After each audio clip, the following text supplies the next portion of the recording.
Hello and welcome to the first part of procedural stairs. To start with, we're going to create a curve. First, we need a geometry network or sublevel to create this curve.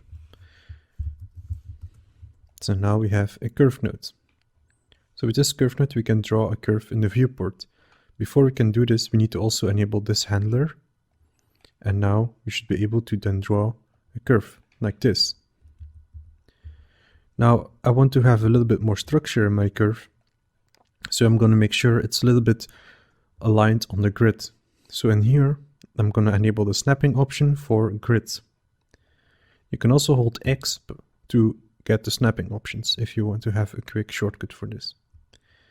So then I will be going from here to here, something like this. When you're happy with the curve, you're going to press enter. You can always start tweaking the curve where it goes afterwards. And if you want to add more points on the curve, you have to hold shift. And when you click holding shift, you can see that you can draw another line. So holding shift will make sure you can draw more lines. Now, as I want to create stairs, this needs to be higher. So we can decide the angle of the stairs. Then what we could do is we could resample the curve. So resample will create extra points on the curve. So right now we don't see anything because we have not enabled display points. So we can display the points and now we can see all the points that are being created. And then based on this number, it will create points. So the space between each point is 0.1. So if we increase this value, you can see that we increase the spacing. I don't need that many points, so I'm gonna use this value, so we have just a couple of points. And then what I would like to do is at the beginning and at the start, I want this to be sort of flat. So what I'm gonna do is I will ask the bounds from my curve, and then in the bounds we're gonna play around with some of the padding options. So if you hold the middle mouse button, we can then, for example, as you can see, we can increase values. What I'm mainly interested in here is then lowering this value. So I'm going to take 0.2 and also here 0.2. So these are then the parts that will be moved. So then with the ray node, I'm actually going to fit the curve in the space. So in this ray node, what I'm going to do is here in method, I'm going to say minimum distance. So the points will go to the minimum distance of the second input. So and this will create then this shape where the end and the beginning is now flat. So even if I move my line, you can see it sort of keeps the end and the beginning flat. So this is the main idea of these nodes, is to create a flat beginning and a flat end. Now to clean up this shape a bit more, I'm going to use a group range. And in this group range, I will be selecting the first points. So first of all, I want to select points. So in here, I will go to type points. And we can select, for example, the start points and the endpoints, as you can see here. But actually I want to put them on 2 and 2.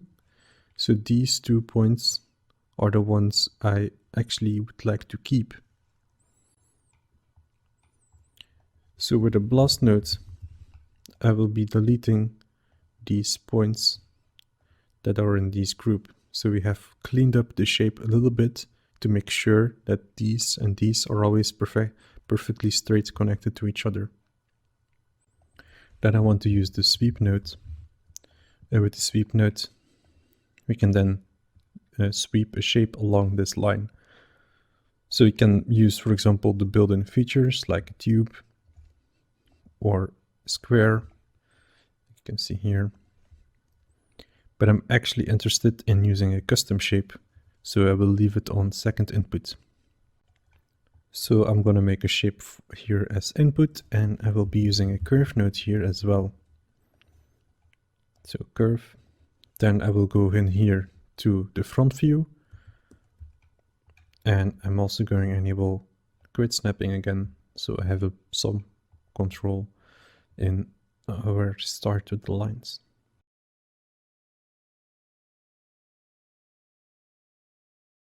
Something like this.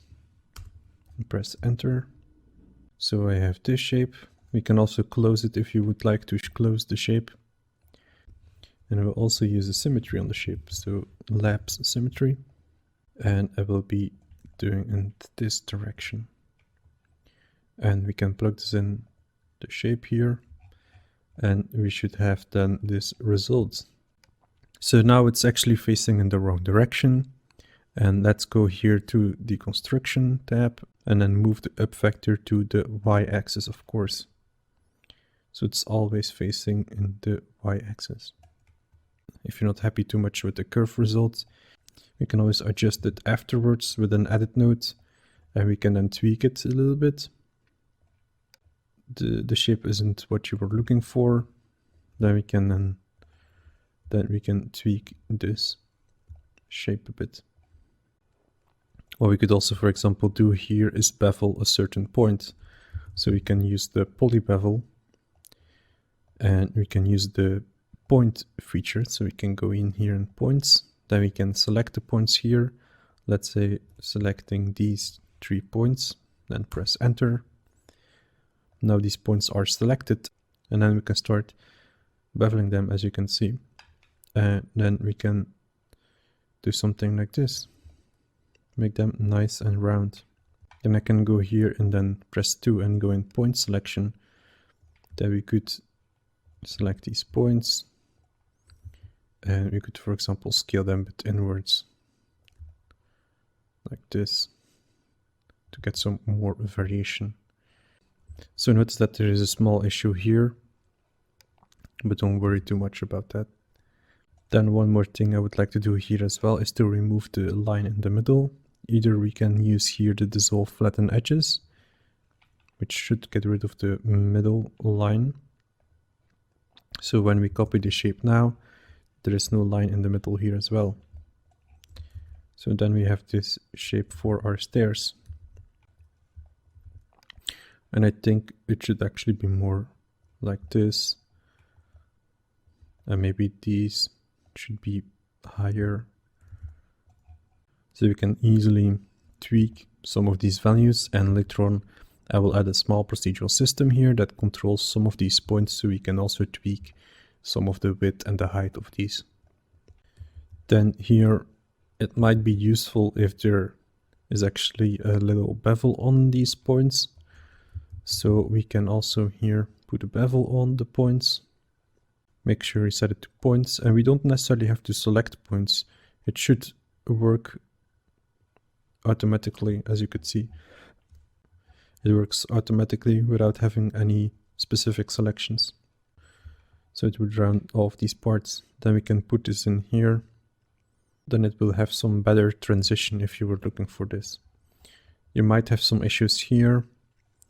So you could solve this by just, for example, placing a transform here and then moving your shape up or down, and then you can see it's getting better. That's a quick fix for that issue. So then we have this base setup. Also in the sweep, we can also generate UVs.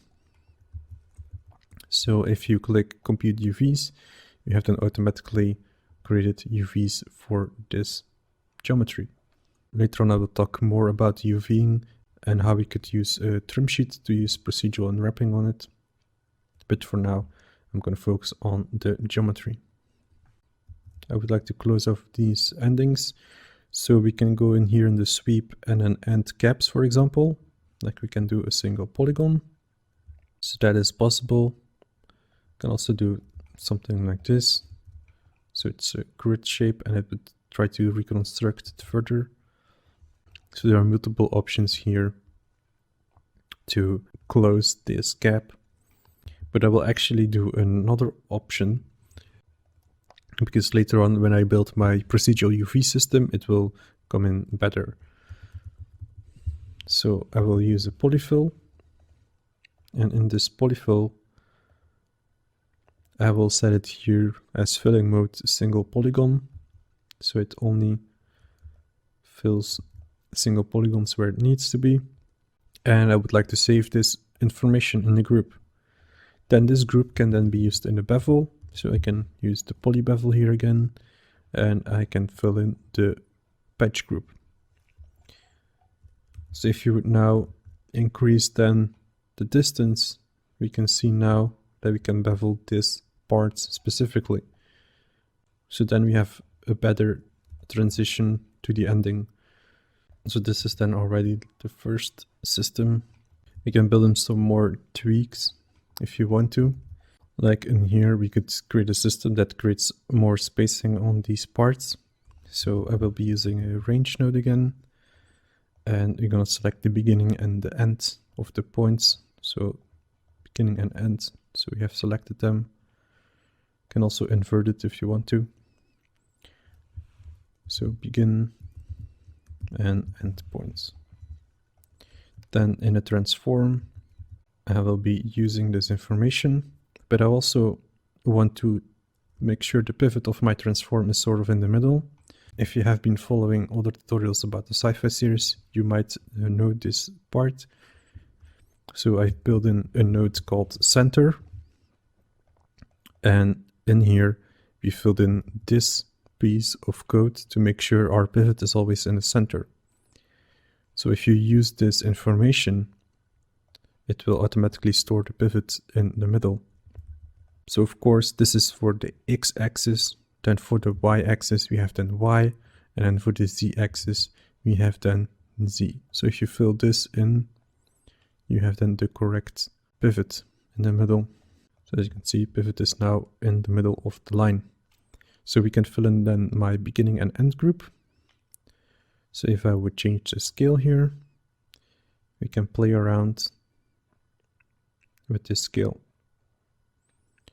We can also in here press an exclamation mark and it will reverse the group. Instead of changing the slope part, it will scale up these parts. So based on what you would like to have, we can then tweak that. So I can fill this in here and use this further here. So we can have a more beginning and an end. Then the next part, I will be creating some of the stair steps. So we'll first be modeling them. And I will also use a curve and the sweep nodes. So first of all, curve node. I will go to the top view and let's draw a curve. So it could look something like this. Then also again, I want to symmetrize this on the other side. Then we could also do a bevel. So you can bevel the points and we can, so the transition will be less harsh when we sweep a shape on this. So like I mentioned, I want to sweep a shape on this. And I'm going to build a custom shape. So curve node again. And I will go back here and then a front view. And let's draw a shape.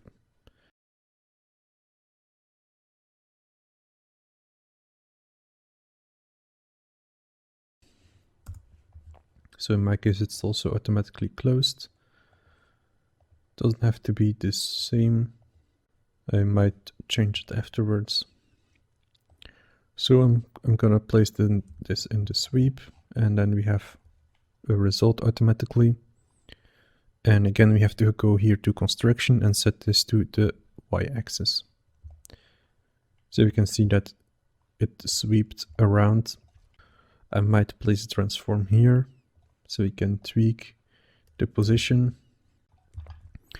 So after a couple of tweaks, I ended up with this shape.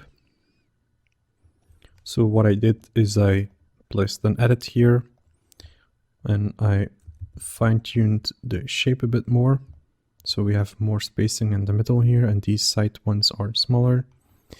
Then also here in the bevel, I beveled these two edges, not this middle one, just because it gave me a better result.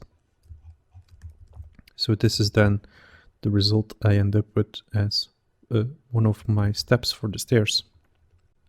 So then I'm going to calculate how many of them I want.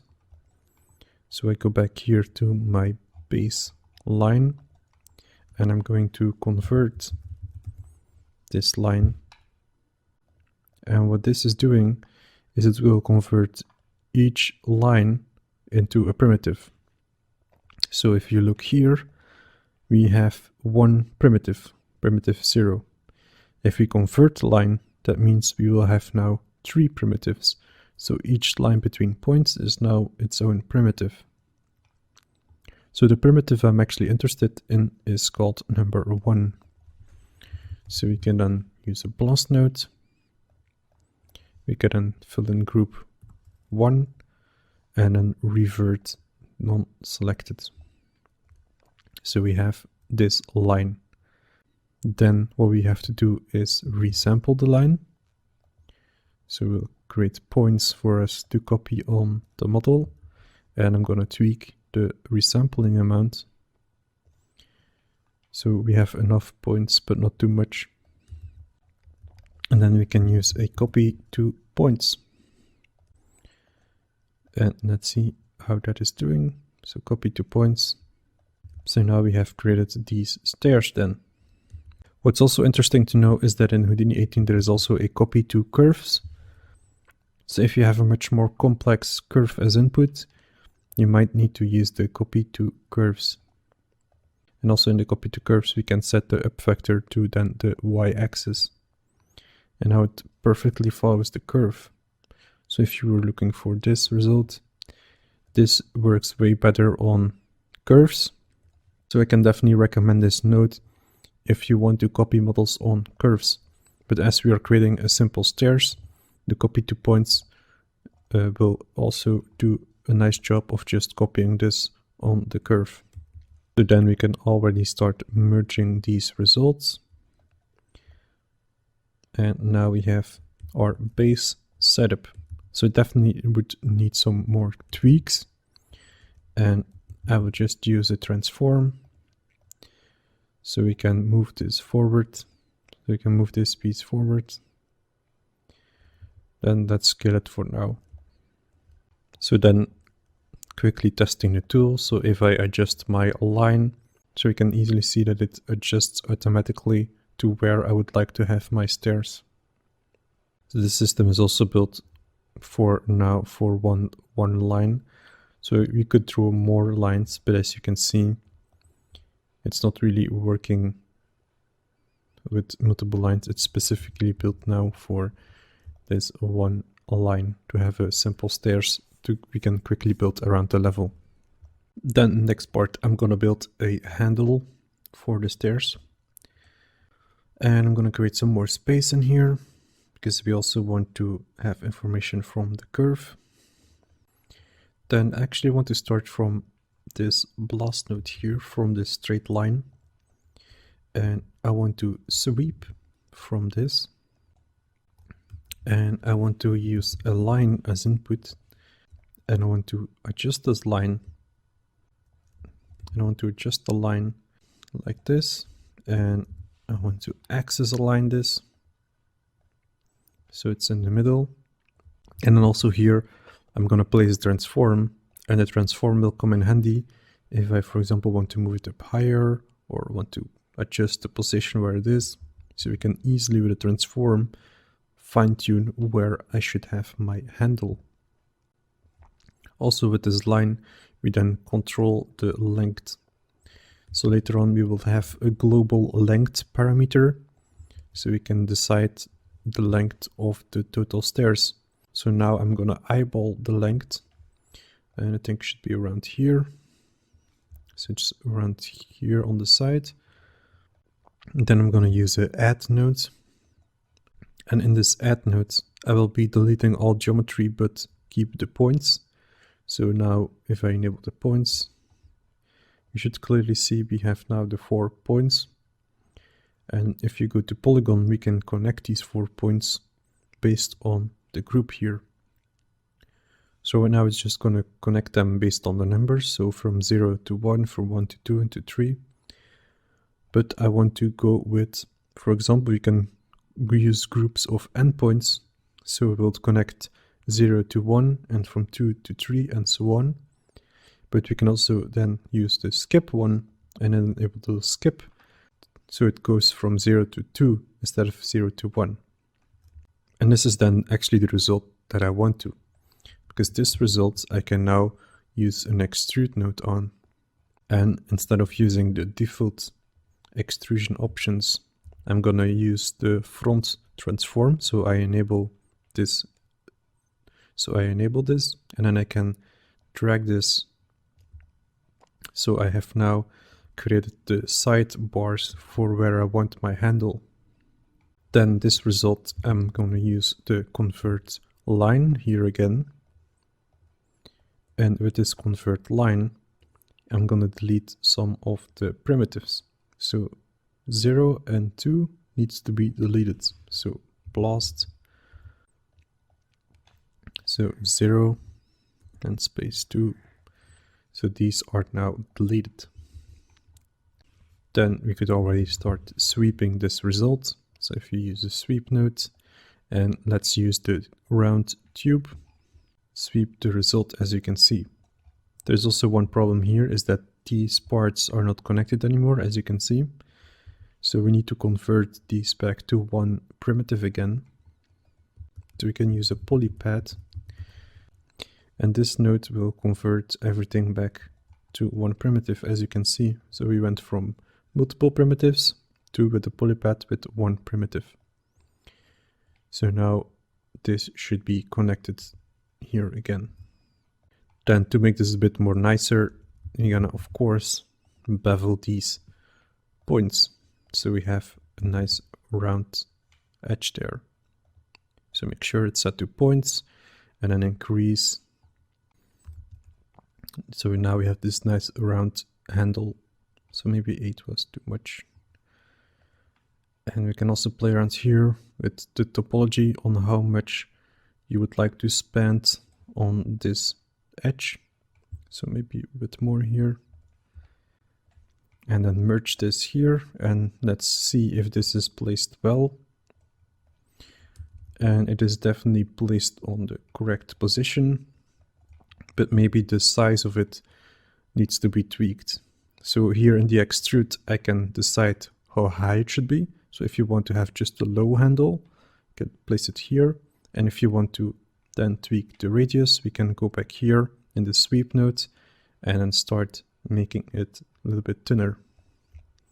So it fits a bit better with the scale. So now we have a handle. So if people need to grab the handle, you can have that also. So that was it for the first part. We made a procedural system for the stairs. And now we can draw our own stairs. So next part will be creating a digital asset. So we can then use these stairs in Game Engine.